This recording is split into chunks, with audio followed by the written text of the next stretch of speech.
Hello and welcome to episode 3 of series 2 of Guido Talks. That's right, we're back for the 17th episode in the midst of virtual conference season. Nothing is slowing down in Westminster.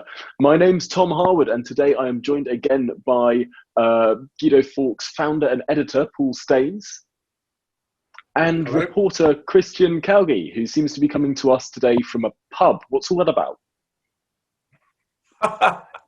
Oh, well, this is firstly just shaking things up. We're doing this virtually. We may as well enjoy our virtual backgrounds. But also, there's been a bit of news with pubs this week. It did seem temporarily that the wonderful Red Lion might be threatened by the new table-only service rules. But we've since learned that actually they are massively expanding their tables. They're going to be spreading all the way down to the Derby Gate entrance, if Westminster locals know about that, and out up towards Whitehall. So I think they've probably got extra permission from Westminster Council for that. So thankfully it's staying open for the time being. So the context here, of course, is the background behind Christian is the inside of the famous Red Lion pub, which is a pub that's right next to one of the entrances of Parliament and is frequented by journalists and MPs and staffers. But obviously, by us, Tom. Fine, yeah, it's frequented by us, despite the incredibly high prices of the alcohol. But it's mainly a place where sort of you come along and you stand outside, so it's quite hard to see them do table service. But yeah, they're apparently getting tables outside. There's another pub update this week. On Monday, another of the Westminster favourite pubs is going to be opening, and that's the Barley Mow, which is another one that is frequented by think tankers. But we should probably not spend all of today just talking about pubs, as exciting and vital as that news is, because this is Guido Talks, and it's the show where we recap our favourite stories of the week, not all of which are about pubs.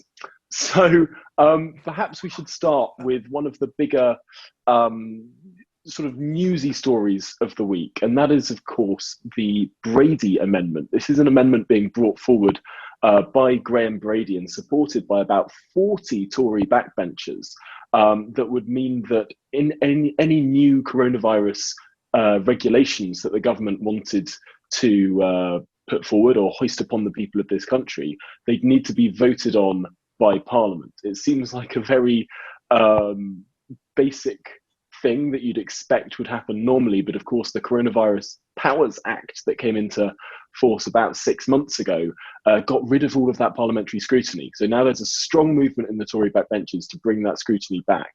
And this week we leaked... They've got cross-party support as well. Absolutely. Labour haven't decided yet whether to officially back it. I've spoken to people from the Labour Party and the SNP who are very much on the fence, but it must be very, very tempting for these parties to get a defeat for a government with an 80-seat majority, because that's very much on the cards when this comes before the House next week. It has about 41 Tory MPs backing it at the moment, from all across, the spectrum within the party ideologically, from different intake groups. There's a few 2019ers backing it. For some, it's their first ever rebellion, and they're quite excited about it.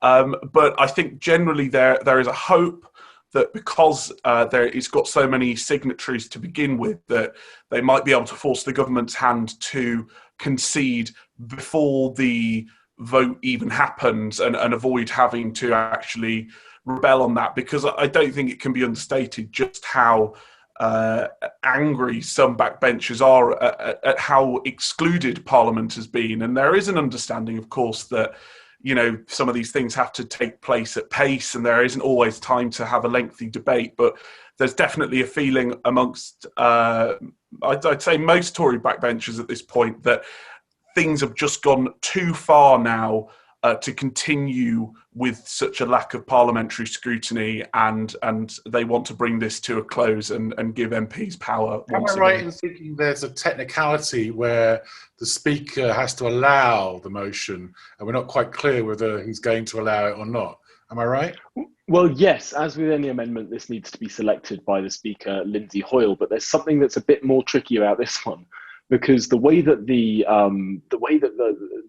legislation is structured means that technically this amendment that is being appended by these Tory rebels and some, as you quite rightly say, Labour MPs as well, would not have any legal effect. It would be it's a sort of binary motion that is being brought before the House, sort of keep the Coronavirus Powers Act or abolish the Coronavirus Powers Act rather than amend it. But these sort of Tory organisers behind the amendment think that even though this amendment wouldn't have, strictly speaking, legal power, it would have strong moral authority in terms of the will of the House would have been expressed, and therefore the government would have to take that on board. And they think that the government can't really just ignore the will of the House, even though it might not, strictly speaking, have that legal power. So this is a tension that I'm sure that we're going to run up against in the coming days.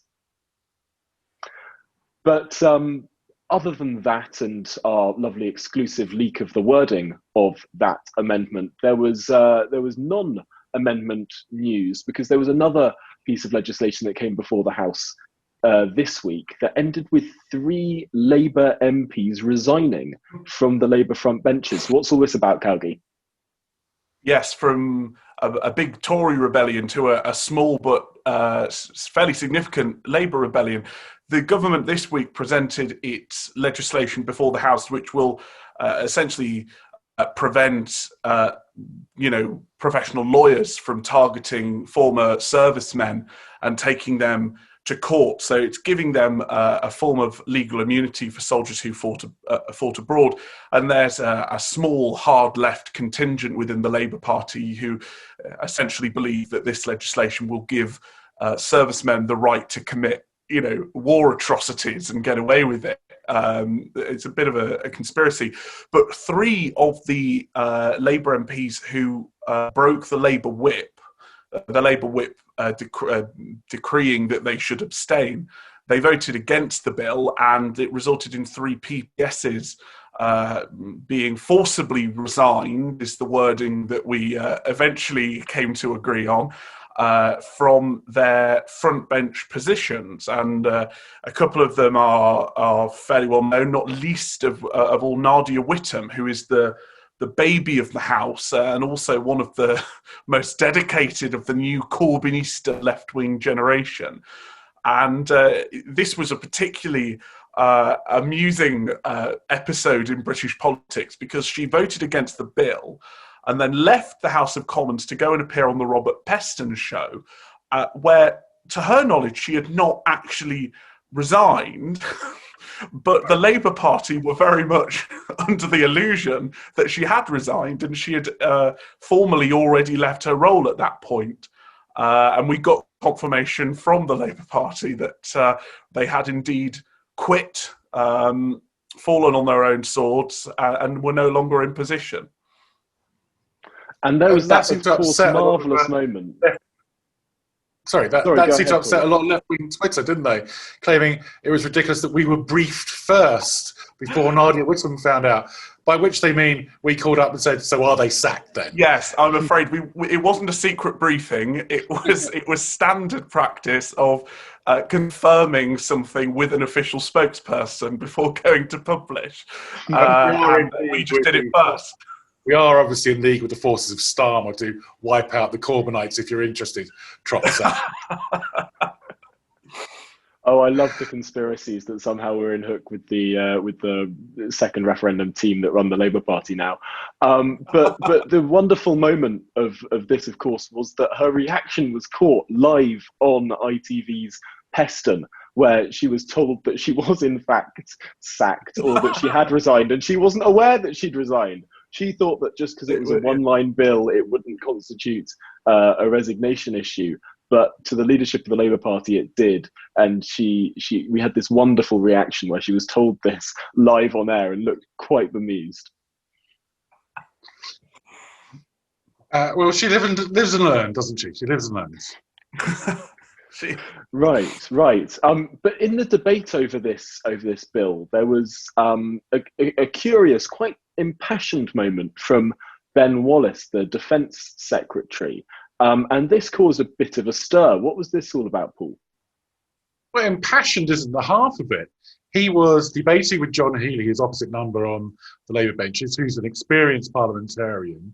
And I'm afraid to say, Ben Wallace, the Defence Secretary, completely lost his rag. And if you watch the video, he is literally shouting at the other side. And he says, well, we're clearing up, or words to the effect of, we're clearing up your mess and your illegal wars. Now, as far as I know, apart from on SWP marches, it's never been confirmed that any of the actions that Tony Blair launched were illegal. And it's never gone to court, nobody's ever been charged, so it's just a slogan. But it's also quite an insult, I feel, to the armed forces for their own Minister of Defence to accuse them of waging an illegal war. So it went down quite badly. There was a lot of, old generals saying this is not the right thing, Times, quite a bit of follow-up. We were big on it. The Minister of Defence is refusing to comment. But in times gone by, this would have been a resigning matter. There's no doubt about that in my mind. Ben Wallace has been tipped for losing his cabinet position. He's an early supporter of the Prime Minister in his leadership campaign, so that does get you some protection. But that's quite a screw up. And at the very least, I think he should apologise. We'll take some chance to apologise. Yes, of course. When the last time that this happened was in 2011 at DPMQs, when Nick Clegg said something about an illegal war in reference to Iraq from the dispatch box, and he was forced to retract that, or at least to apologise and to say that this was a personal view, not the view of the government. Because if it seemed to be the view of the government that they had fought an illegal war, that opens up no end of problems and potential litigation and all of that sort of stuff. So I think it's quite odd that Ben Wallace hasn't said. Exactly. It opens up a load of legal problems, which, of course, the point of the legislation that was being debated this week was to end those legal battles and legal challenges against servicemen. But this isn't the first cock-up of the Defence Secretary, forgetting the massive furore over clips of him shaking someone's hand a few weeks ago. Viewers, readers may also remember back in the days of prorogation, where he was spotted on camera, essentially undermining the government's excuse for proroguing Parliament, saying actually it was tactical and not a necessary legal mechanism to introduce a programme of legislation to the House. So he's not been the best briefed or, the best advised senior cabinet minister. Well, we also mentioned he voted for the war when he was an MSP in Scotland. As an MSP, yes. So it's just bizarre. If there was a court case, of course, they now called him as a witness. Was it an illegal war? Yes, said the Minister of Defence. It's a little bit of a mess. I think the government's hoping everyone will move on because there's much more important things to go on at the moment. Mm. And you mentioned that when he was up in the Scottish Parliament, he voted against that war. That brings us to the ridiculous state of affairs north of the border that are going on right now to do with coronavirus. Because, of course, at the time that England brought in its more strict, but actually not as far as a lot of people were expecting, restrictions, a mandatory pub and restaurant closing time, greater enforcement of the rule of six, and table service only. These are actually relatively limited measures. And Scotland went a lot further, banning people visiting each other's houses. But they were discussing something earlier that we leaked onto the site at the beginning of this week that's called a circuit breaker lockdown. The Scottish government actually confirmed after our leak that they had been looking at this idea of having at least a 2-week lockdown that would coincide with half term in Scotland to make sure that going right back to that very strict lockdown, everyone stay at home, only leave if you absolutely have to get food or exercise. And this is one of those measures that seems to be going sort of above and beyond, as the Scottish government so often likes to do, because of course they don't have to think about the economic repercussions of their action. And so they tend to have been a lot harsher when it comes to coronavirus across this piece, despite actually having a higher R rate across the last few weeks than England.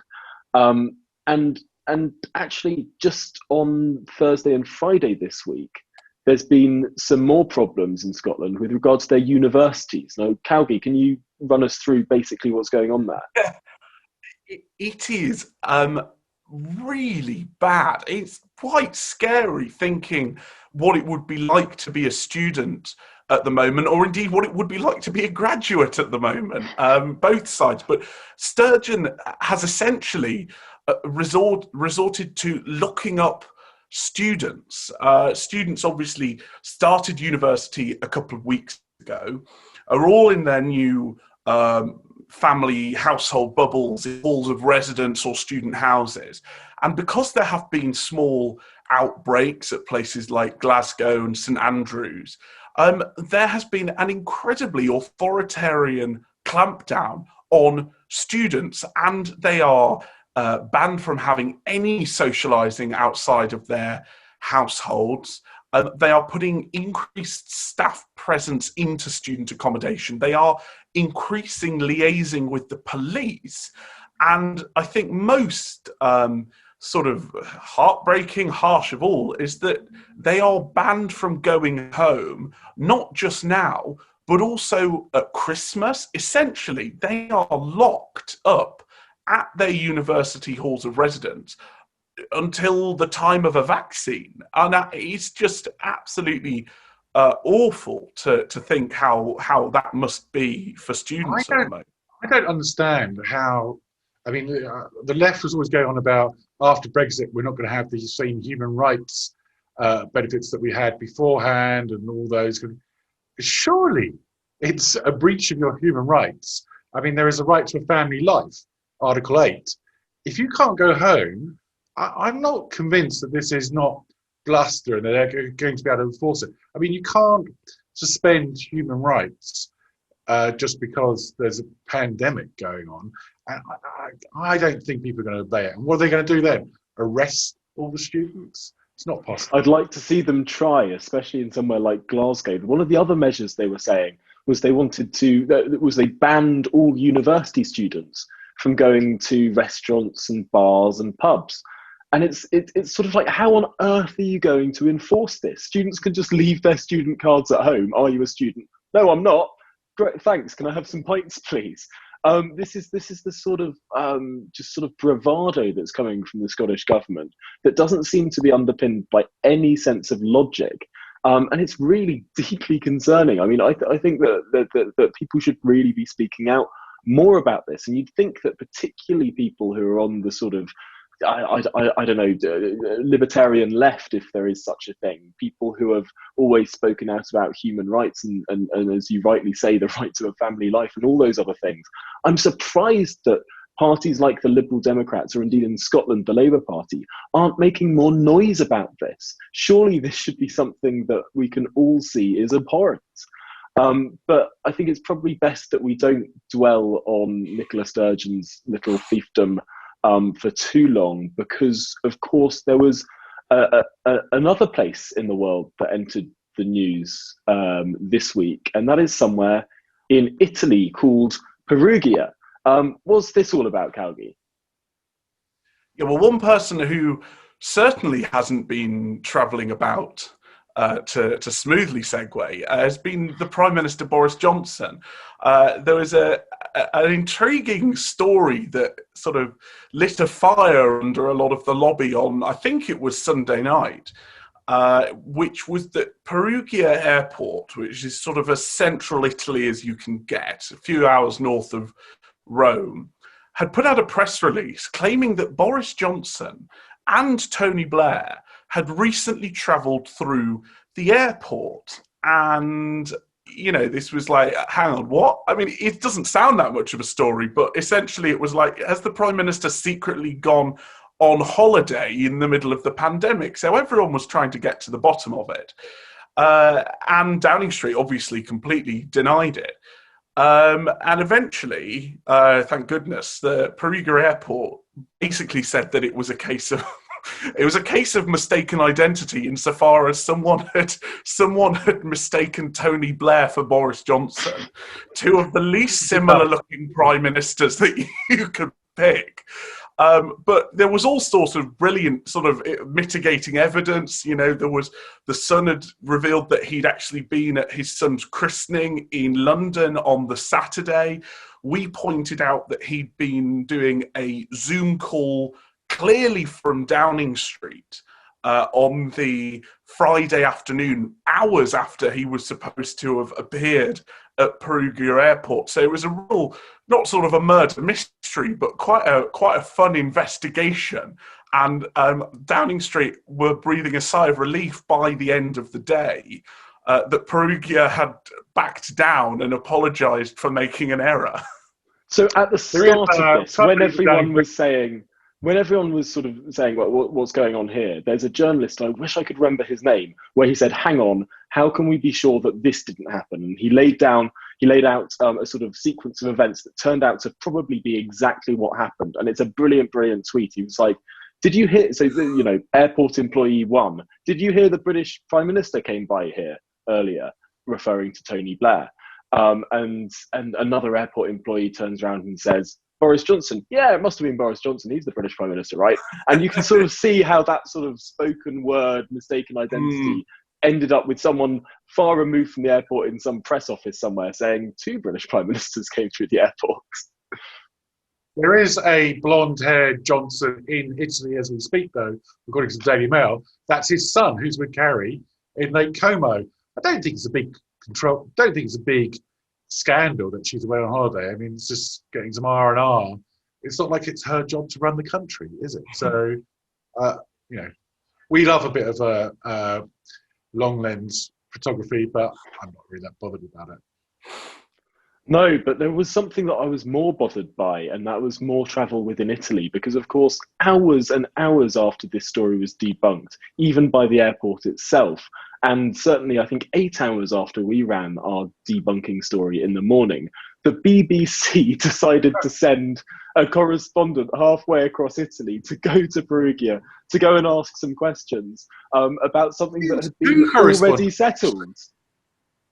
Yeah. I mean, I think they said there were the 2 different bits of the BBC were chasing down a dead-end story that everyone knew was a load of rubbish. You know, your taxes at work, once again. Yeah, no, it was funny seeing actually one of those correspondents interacting with these sort of Twitter conspiracy theorists in the replies to his tweets, asking all these ridiculous questions about such a clearly false story. It is a curious a way to spend, as you rightly say, taxpayers or indeed license fee payers' money. But there's another story away from Italy, back to Westminster, that's somewhat to do with travel. This is a terrible segue, but there's a man who stands outside Parliament very often shouting at people. And he's called Steve Bray. He used to wear a hat that said "Stop Brexit" and a cape that looked like an EU flag. He was in the background of most live broadcasts from Abingdon Green and in and around Parliament.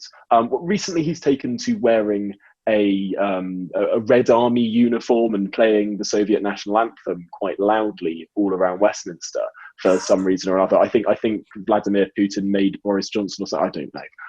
But the story that we ran this week is remarkable because he's so well funded by all these sort of well-heeled Remainer people who have far too much money and not enough sense.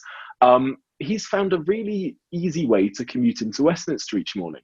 And that's simply to drive his car, stop it randomly by the side of the road, just about anywhere, and get a parking ticket just about every single day. And that's no skin off his nose, because all of his Remainer funders will just pay the parking ticket.